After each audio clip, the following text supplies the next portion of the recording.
ओम नमो भगवते वासुदेवाय। जिसके घर में हरि की चर्चा नित होवत है दिन रात सदा। जिसके घर में हरि की चर्चा नित होवत है दिन रात सदा। सत्संग कथामृत पान किया, सत्संग कथामृत पान किया। तीन तीरथ नीर पिया न पिया। जिसके घर में हरि की चर्चा नित होवत है दिन रात सदा। सत्संग कथामृत पान किया, तीन तीरथ नीर पिया न पिया। गुरु के उपदेश समागम से, गुरु के उपदेश समागम से। जिनके अपने घर भीतर से, गुरु के उपदेश समागम से। जिनके अपने घर भीतर से। ब्रह्मानंद स्वरूप को जान लिया, ब्रह्मानंद स्वरूप को जान लिया। तीन साधन योग किया न किया। गुरु के उपदेश समागम से। जिनके अपने घर भीतर से। ब्रह्मानंद स्वरूप को जान लिया। तीन साधन योग किया न किया। जिसके घर में हरि की चर्चा नित होवत है दिन रात सदा। सत्संग कथामृत पान किया, तीन तीरथ नीर पिया न पिया। ओम नमो भगवते वासुदेवाय। ओम हरि ओम। ओम नमो भगवते वासुदेवाय। शांताकारं भुजक्षणं पद्मनाभं सुरेशं विश्वाधारं गगन सत्समेघवर्णं शुभांगं लक्ष्मीकान्तं कमलनयनं योगभिर्ध्यानगम्यं वंदे विष्णुं भवभयहरं सर्वलोकैकनाथं। सज्जनों, अभी इस अध्याय में वासुदेव देवकी का विवाह का कथा है और पृथ्वी का देवताओं के सहित क्षीर सागर समुद्र में भगवान विष्णु के पास जाना है और भगवान विष्णु का प्रकट होकर उसे पृथ्वी को धैर्य बधाना है। और इसके साथ ही यहाँ से ही कृष्ण अवतार क्या कथा का उपक्रम शुरू हो जाता है। सीधा कथा की तरफ चलते हैं। श्री मैत्रेय जी बोले, भगवान आपने राजाओं के संपूर्ण वंशों का विस्तार, चरित्रों का उनके का वर्णन कर दिया है। अब यदि कुल में जो भगवान विष्णु का अंशावतार हुआ था उसे मैं विस्तार पूर्वक सुनना चाहता हूँ। हे मुनि, आप भगवान पुरुषोत्तम ने पृथ्वी पर अवतीर्ण होकर जो जो कर्म किए थे उन सब का आप मुझे वर्णन कीजिए। पाराशर जी बोले, हे मैत्रेय, तुमने मुझसे जो पूछा है वह संसार में परम मंगलकारी भगवान विष्णु के अंशावतार चरित्र सुनो। हे महामुने, पूर्व काल में देवकी महाभाग्यशालिनी पुत्री देवी स्वरूपा देवकी के साथ वसुदेव जी ने विवाह किया था। वसुदेव देवकी के वैवाहिक संबंध होने के अंतर विदा होते समय भोजनंदन कंस ने सारथी बनकर उन दोनों का मांगल्य रथ हाँकने के लगा। उसी समय मेघ के समान आकाशवाणी हुई कि कंस को ऊंचे स्वर से संबोधन करके बोली, अरे मूढ़, पति के साथ रथ पर बैठी हुई जिस देवकी को तू लिए जा रहा है उसका इसका 8वां गर्भ तेरे प्राण हर लेगा।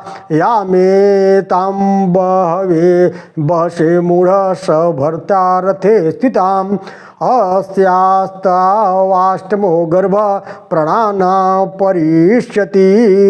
पाराशरुवाच इत्याकर्णसमुत्पाट्य खड्गं कंसो महाबलः देवकी हन्तुमारब्धो वासुदेवो ब्रवीददम्। पराशर जी बोले, यह सुनते ही महाबली कंस म्यान में रखे हुए तलवार निकालकर देवकी को मारने के लिए खड़ा हो गया।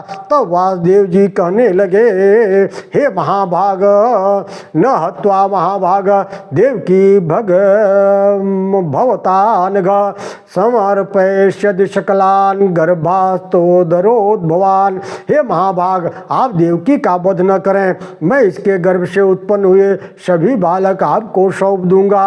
तब पराशर जी बोले, हे द्विजोत्तम, तब सत्य के गौरव से कंस ने वासुदेव जी से बहुत अच्छा कहकर देवकी का वध नहीं किया।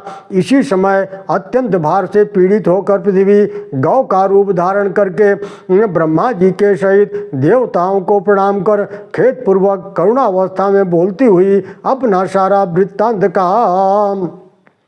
ओम नमो भगवते वासुदेवाय।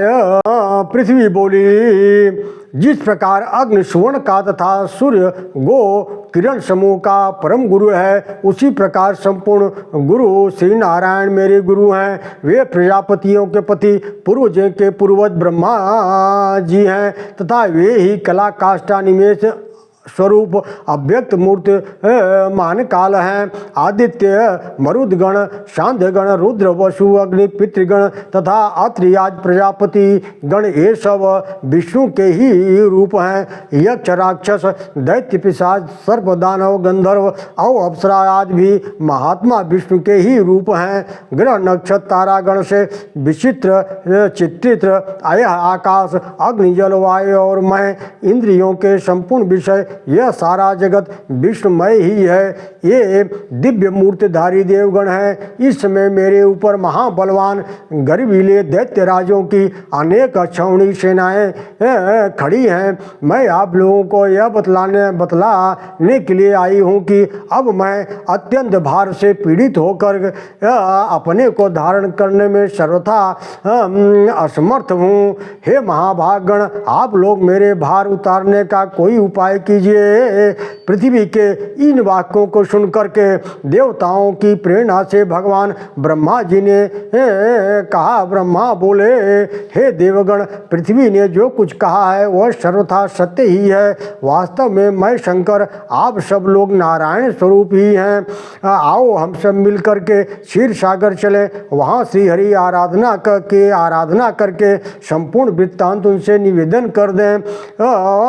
अपने शुद्ध सत्वांश से अवतीर्ण होकर पृथ्वी में धर्म की स्थापना वही करेंगे। पराशर जी बोले, ऐसा कहकर देवताओं के पितामह सहित ब्रह्मा जी वहाँ गए और एकाग्रचित्त से श्री गणोत भगवान की स्तुति करने लगे। ब्रह्मा जी बोले, हे वेदवाणी के अगोचर प्रभु, परापरा ये दोनों विद्याएं आप में ही हैं। हे नाथ, आप ही के मूर्त अमूर्त रूप हैं। हे विराट स्वरूप, हे सर्वज्ञ, शब्द ब्रह्म, पर ब्रह्म, ब्रह्ममय के ही रूप हैं। आप ही ऋग्वेद, यजुर्वेद, सामवेद, अथर्ववेद हैं। आप ही शिक्षा, कल्प, निरुक्त, छंद, ज्योतिष शास्त्र हैं। आप ही इतिहास, पुराण, व्याकरण, मीमांसा, धर्मशास्त्र हैं। आप ही सर्वस्व हैं। हे जीवात्मा, आप ही जीवात्मा, परमात्मा, स्थूल सूक्ष्म देह के कारण व्यक्त और व्यक्त विचारों से युक्त जो अंतरात्मा परमात्मा के स्वरूप का बोधक है, तत्वमसि वाक्य वह भी आपसे भिन्न नहीं है। आप विश्व के केंद्र त्रिभुवन के रक्षक हैं। संपूर्ण भूत आप में ही स्थित हैं। जो कुछ भूत, भविष्य और अणु से भी अणु है, वह सब आपकी प्रकृति से परे एकमात्र परम पुरुष है। आप समस्त आवरण शून्य सहायकों के पालक और संपूर्ण महाविभूतियों के आधार हैं। हे पुरुषोत्तम, आपको नमस्कार है। आप किसी कारण, अकारण अथवा कारणारणवश से शरीर ग्रहण नहीं करते, बल्कि केवल धर्म की रक्षा के लिए ही अपना मानव शरीर ग्रहण करते हैं। ओम नमो भगवते वासुदेवाय।